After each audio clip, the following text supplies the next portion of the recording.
La RSE, une solution pour avoir une longueur d'avance, tel est l'objet de notre débat. Pour débattre de ce sujet avec nous, un courtier. Il est le fondateur d'Etika, Aymeric Giron. Bonjour. Bonjour. Avec nous également le fondateur et SEO de Zei, Noël Boza. Bonjour. Bonjour. Et fidèle au poste, le directeur général de Planète CSCA, Christophe Aubourg. Christophe, bonjour. Bonjour. Allez, on va essayer de faire des choses très pratico-pratiques sur ce sujet qui peut parfois paraître un peu compliqué. Aymeric, j'ai envie, pour commencer, qu'on fasse un peu connaissance. Est-ce que vous êtes courtier dans l'âme ? Courtier dans l'âme. Est-ce que vous êtes né courtier ? Est-ce que votre carrière professionnelle s'est faite dans le courtage ? Absolument pas, non. Vous avez fait quoi dans la vie ? J'ai commencé le courtage en 2007 et je suis de 71, donc ça fait 36 ans. Ok. Qu'est-ce que vous avez fait avant ? Avant, j'ai été je suis dans le groupe Accor, dans la branche services aux entreprises. Je suis un peu allé vers les startups et j'ai été chez Generali à un moment donné, dans une joint venture de Generali et Dexia. C'est ça qui m'a fait connaître cet univers. Et alors, qu'est-ce qui vous a plu dans cet univers pour vous dire, tiens, je vais m'y engager ? Alors, c'est pas à ce moment-là que j'y suis venu. Après, j'ai encore été dans d'autres endroits.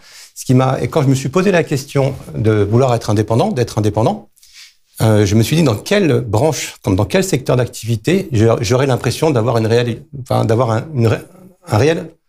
valeur ajoutée. Et ce qui m'intéresse dans l'assurance et dans le métier du courtage surtout, c'est qu'en fait, ce qu'on apporte au client, quand tu lui as vendu quelque chose, ça ne fait que commencer. C'est vraiment ça qui m'intéresse. C'est que par la suite, notre service, quand il y a un sinistre, quand il y a des avenants, quand il y a du conseil, notre service, il ne fait que commencer le jour de la signature du contrat. Et c'est vraiment ça qui m'intéresse. Pourquoi courtier ? Ça c'est évident. C'est évident pour moi. J'ai été chez Generali, une belle société. Mais à un moment donné, vous êtes là pour Generali. Et le courtier, en fait, si vraiment on veut apporter quelque chose au client, il ne faut pas forcément qu'on soit enfermé, vous voyez. Et alors, vous me dites pourquoi courtier ? Moi, j'ai envie de vous poser la question, pourquoi Etika ? Etika, alors, très sincèrement, ce que je vous disais, c'est que ce serait à refaire, je ne sais pas si je prendrais ce nom-là. Ce que j'ai mis derrière, ce qu'on a voulu mettre derrière, c'est par rapport à ce que moi, j'avais comme perception de l'univers de l'assurance et du courtier qui était quand même très ramené à la rentabilité de la société et des compagnies d'assurance. Bon. Alors, il faut que je fasse attention à ce que je dis, sinon je vais me faire lyncher quand même. Donc, j'ai voulu donner une connotation qui était le service avant tout, et le respect de ses partenaires, qu'ils soient assureurs ou clients. Donc, mais en fait, à la réflexion, ça rejoint le métier du courtier, si vous voulez. Ok. Noël, dans l'univers, dans les univers, vous regardez plein d'univers professionnels. Est-ce qu'il y a une sensibilité spécifique à ces sujets éthiques dans le monde du courtage ? Ou est-ce que finalement, le monde du courtage est à peu près comme le reste de la société ? Alors, c'est pas forcément le secteur d'activité qui est la plus avancée pour une raison assez simple, c'est qu'en tant que courtier, on n'a pas un produit ou un service final, on est un intermédiaire, en quelque sorte, entre un gestionnaire d'actifs notamment, un prestataire d'assurance et un client potentiel. Et si je fais un peu le parallèle avec l'immobilier, dans l'immobilier, les premiers à se lancer, ce sont ceux qui vont construire des bâtiments, ceux qui vont faire du BTP, parce que là, ils ont des impacts directs sur le scope 1 et 2 qui sont très forts. L'agent immobilier est un intermédiaire, il n'a pas la main sur l'offre et la demande, donc son rôle n'est pas forcément d'améliorer son impact en direct, c'est un rôle d'influence, un peu comme un courtier qui peut influencer l'assureur ou le client.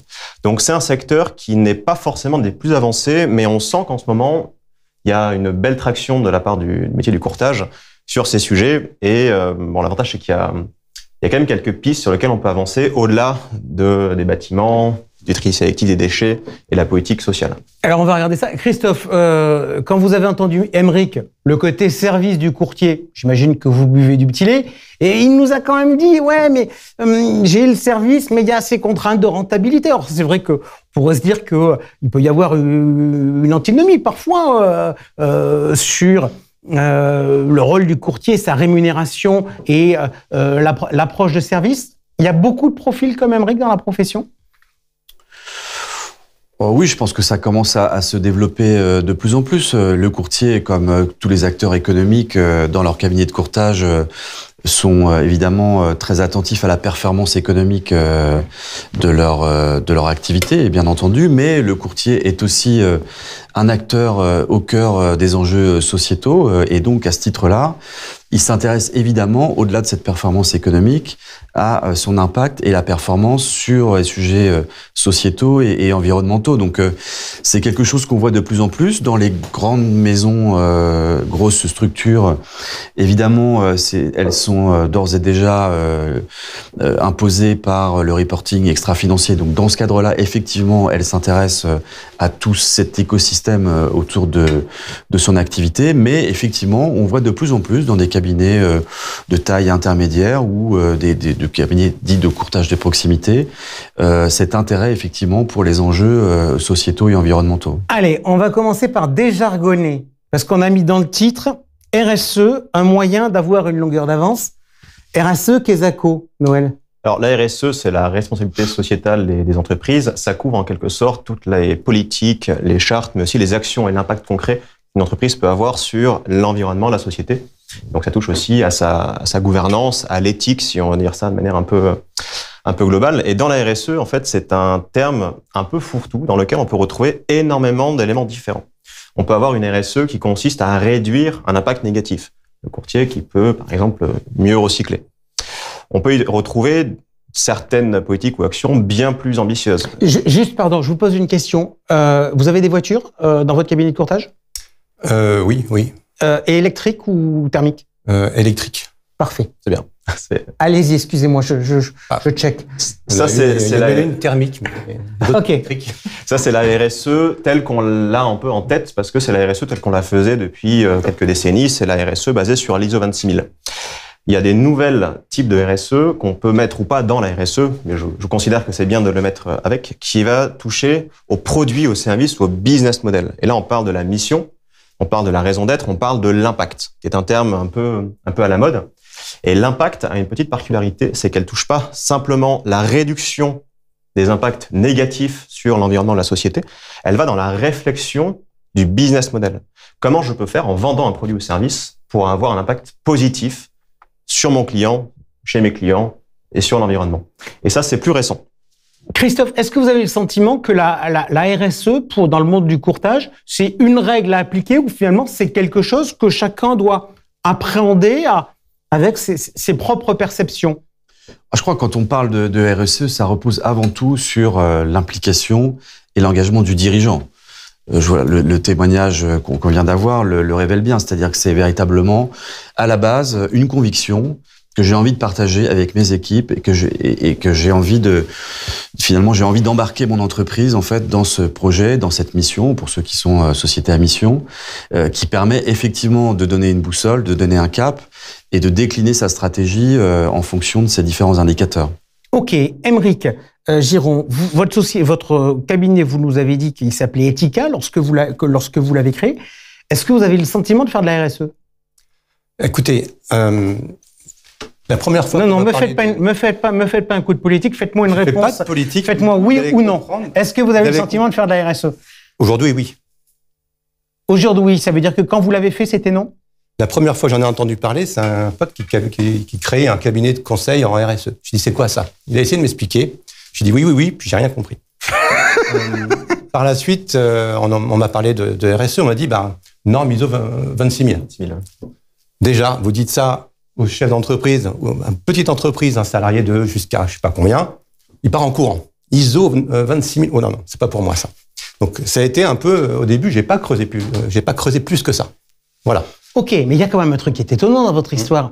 C'est que vous avez mené une action pour devenir entreprise à mission. Alors, racontez-moi comment ça s'est passé déjà. Alors, comment ça s'est passé? J'ai découvert ça dans les médias, entreprise à mission, qu'est-ce que c'est?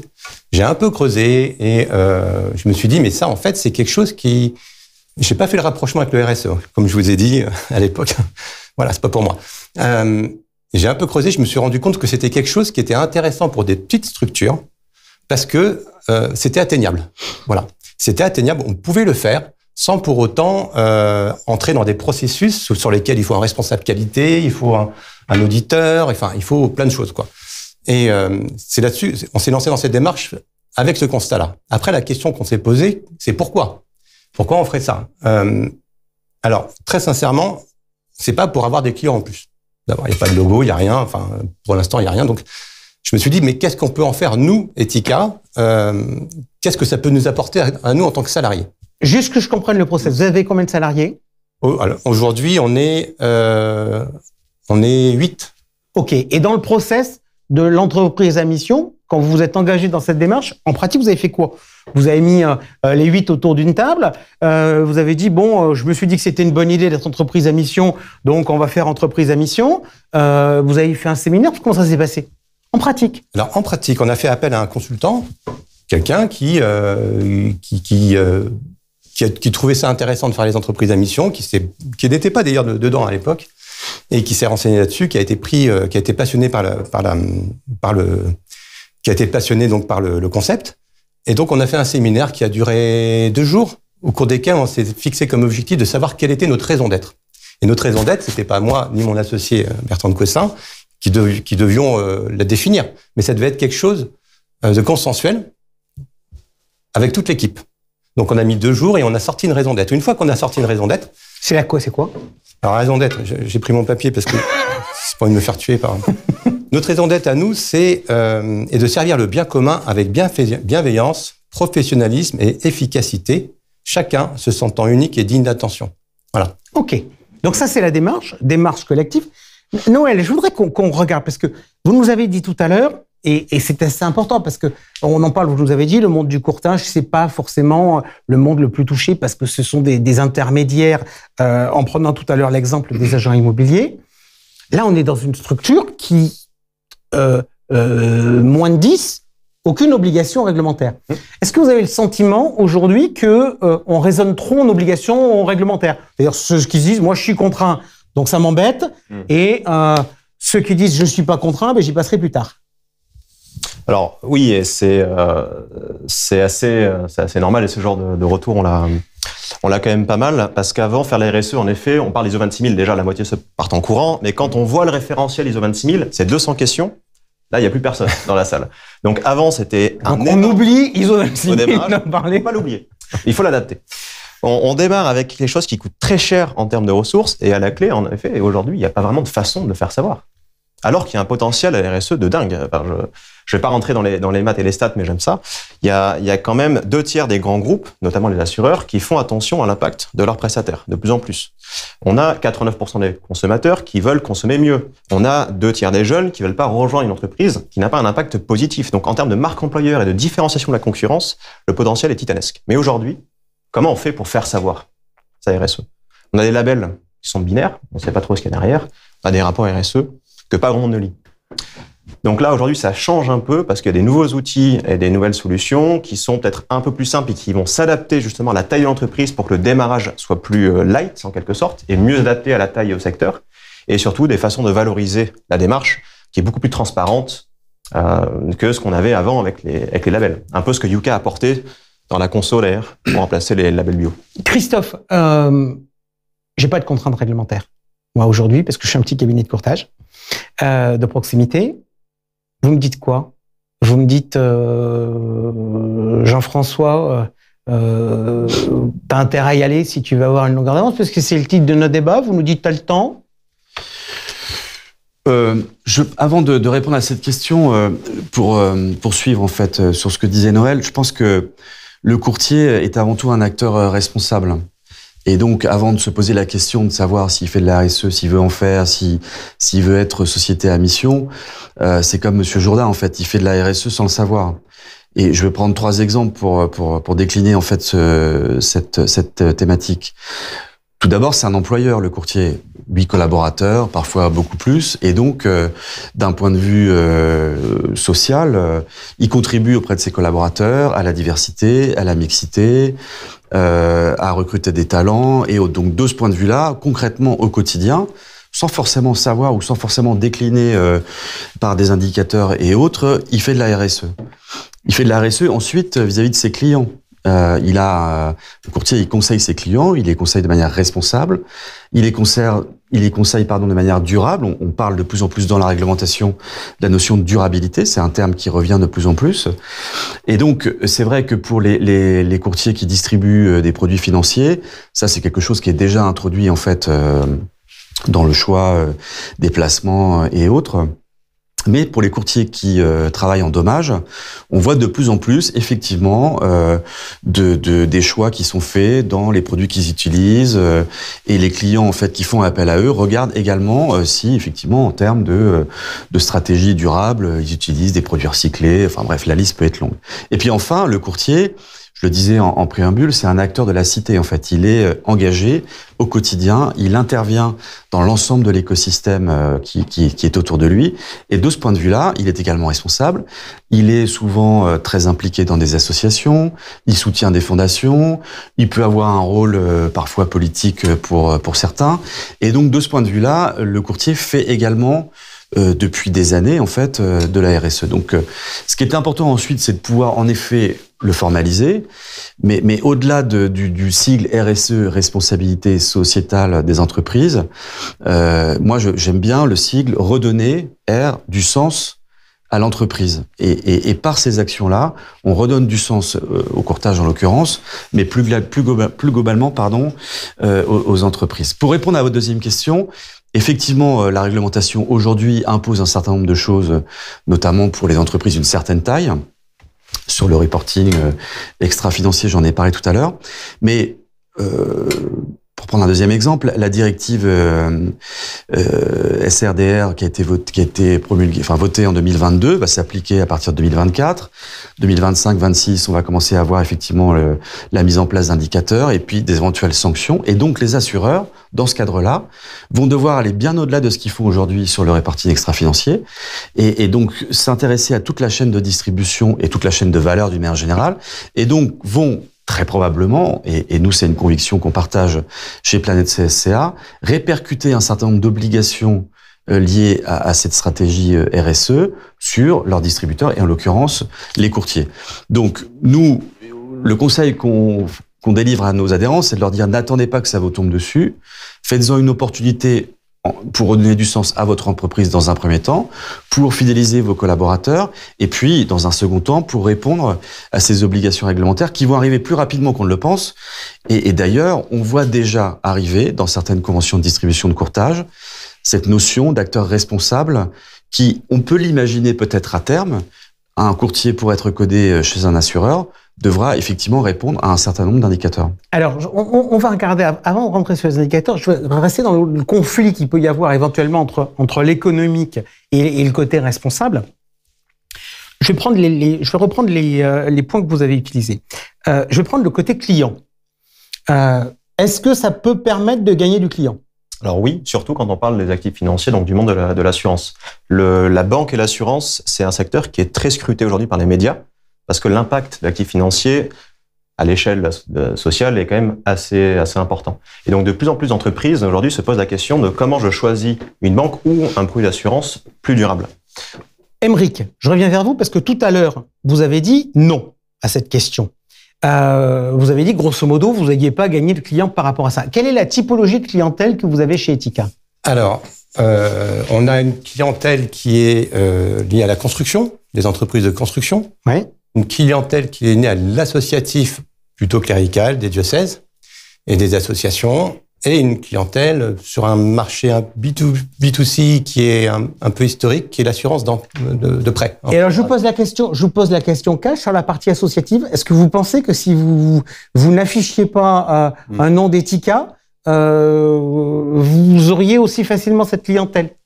Enfin, aussi facilement, je ne sous-entends pas. Entreprise à mission ou Etika ? Comment ? Entreprise à mission ou Etika ? Les deux. Je pense que non. Le nom, très sincèrement, dans le quotidien, sur une petite entreprise, les gens, ils vous scrutent assez vite. Ce qui les intéresse, c'est pas tellement ce que vous affichez, c'est ce que vous êtes. Donc, je suis pas sûr qu'Etika ou... D'accord, mais je suis d'accord avec vous, mais dans ce cas-là, ce que vous êtes, si vous avez l'esprit, c'est l'esprit qu'on reconnaît. Donc, quelque part, ça vous a permis de gagner de la clientèle. En tout cas, d'avoir cet esprit-là. Oui, tout à fait. Mais oui, effectivement. Ce qu'on est, la clientèle qu'on a, je pense que c'est pour beaucoup de courtiers la même chose, en tout cas les petits, vous ressemble. Hein. la clientèle vous ressemble. Donc effectivement, on a une clientèle qui nous ressemble de ce côté-là. Employeur, marque employeur, vous nous disiez tout à l'heure. Aujourd'hui, c'est un vrai problème, notamment sur les populations jeunes. Qui n'ont pas forcément les mêmes valeurs que les populations de mon âge? Alors chez les jeunes, c'est la majorité. Chez les moins jeunes, en fait, ça marche aussi.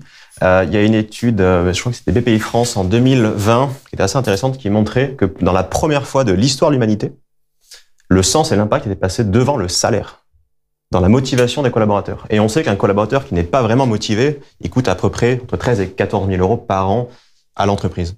Donc, tout âge confondu, ça commence déjà à devenir indispensable. Et plus on va aller dans le futur, plus il y aura un impact visible du réchauffement climatique et de la crise de l'eau, plus cet impact sur la marque employeur va être pertinent. Christ, je reviens vers vous. Il y a de cela quelques instants, vous nous parliez des indicateurs. Pourquoi, il y a de cela quelques mois, vous êtes allé voir Zeil en disant on pourrait proposer quelque chose à nos adhérents. C'était pour avoir un truc plus simple que ISO 26000 ?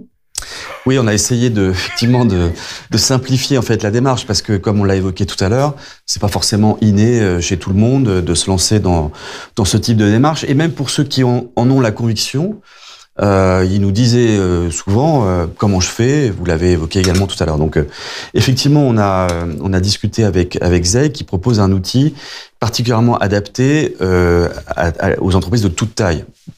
Et peut-être plus, en ce qui concerne le courtage, aux courtiers de proximité qui, effectivement, manquent de temps, ne sont pas staffés pour, effectivement...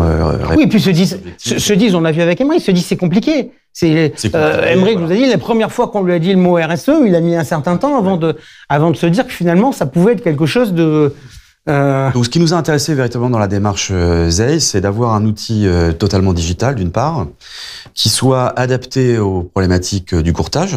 C'est-à-dire que concrètement, vous êtes dirigeant d'un cabinet, vous vous connectez. Donc, Planète CSR, en fait, a négocié avec Zeil l'accès pour l'ensemble de ses adhérents à cette plateforme pour, dans un premier temps, faire une auto-évaluation de son impact et de là où il en est, en fait, sur la démarche RSE. Et puis, après, il y a des briques supplémentaires pour aller plus loin. Bon. Donc, vous êtes dirigeant de courtier, vous vous connectez, vous remplissez un questionnaire qui est extrêmement simple. Ça dure, montre en main, même pas 10 minutes. Et ce questionnaire va ensuite vous dégager des indicateurs qui correspondent d'une part à votre taille d'entreprise, à votre activité aussi, parce que si vous vendez effectivement, si vous distribuez des produits financiers, c'est pas tout à fait les mêmes sujets que si vous distribuez des produits auto ou MRH. Et puis surtout, ce sont des indicateurs et des questions qui sont destiné à l'activité de courtage en fait. C'est pas vous n'êtes pas Ikea ou que sais-je, parce que là effectivement on a une centrale carbone au fin fond de l'Europe de l'Est quoi. Donc ça c'était très important pour nous d'avoir un outil adapté, agile et qui soit fluide avec derrière des propositions très concrètes. Une fois que vous avez fait votre auto-évaluation et que vous avez votre cartographie finalement de votre impact RSE et de là où vous en êtes sur les 3 grands piliers économiques, gouvernance et sociétaux, vous avez ensuite une déclinaison des actions à mener pour améliorer votre score que vous pouvez suivre. Et c'est vrai que en tout cas on l'a testé avec un panel de courtiers adhérents avant de se lancer dans cette aventure. Et les retours étaient unanimes. D'une part, c'est très adapté à notre activité. D'autre part, c'est assez facile.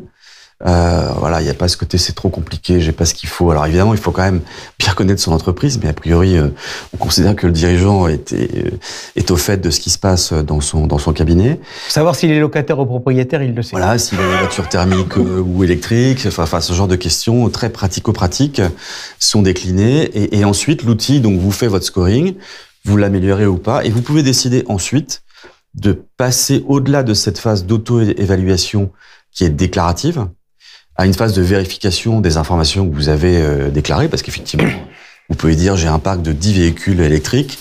Si c'est pas la réalité, ça fausse un peu en effet, et là on tombe dans le greenwashing qui est pas l'objectif. Nous on veut vraiment du concret, on veut passer de la raison d'être, qui est très importante, à la raison d'agir.